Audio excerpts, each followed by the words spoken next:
You know that the best way to prevent the spread of coronavirus is to wash your hands. Wash your hands. Wash your hands! But why? It's because soap, regular soap, fancy honeysuckle soap, artisan peppermint soap, just any soap, absolutely annihilates viruses like the coronavirus. Here's how.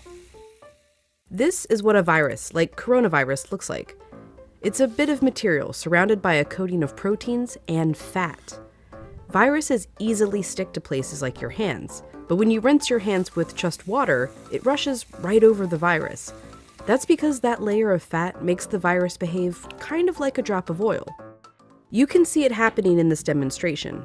Oils are just liquid fats. What happens when you pour oil into water? It floats. It doesn't mix. But add soap,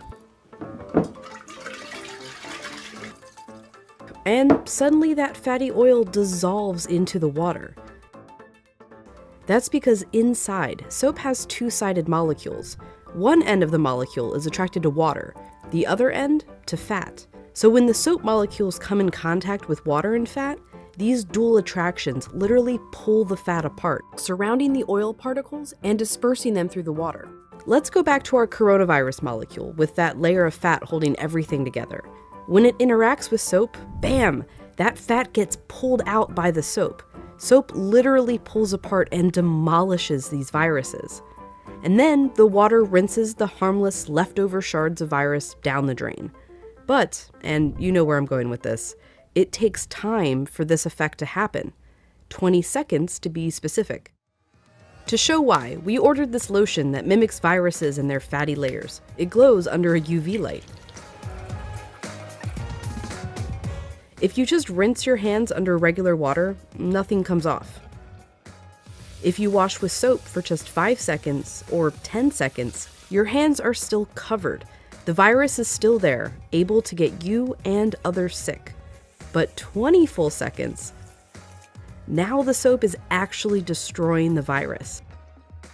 Hand sanitizer works too because it's mostly alcohol, and alcohol works in a somewhat similar way to soap, breaking down that fatty layer. You need a high concentration of alcohol to make that work. The CDC recommends hand sanitizers with at least 60% alcohol. But even with 60% alcohol, the CDC recommends using soap if you can. If your hands are sweaty or dirty when you use the sanitizer, that can dilute it and diminish its effectiveness. As for soap, just any old soap works. You don't need soap marketed as antibacterial even. The FDA says skip it. There's no proof it's any more effective. Just be sure to wash your hands for 20 seconds. That's happy birthday twice. Happy birthday, dear. I guess me. Or the chorus to Lizzo's Truth Hurts. Straight to my face. Or Prince. Raspberry beret. Or Eminem. Go, go, only got. Or even Dolly. Jolene, Jolene, Jolene. Just as long as it's 20 seconds. And you're using the ultimate virus annihilator, soap.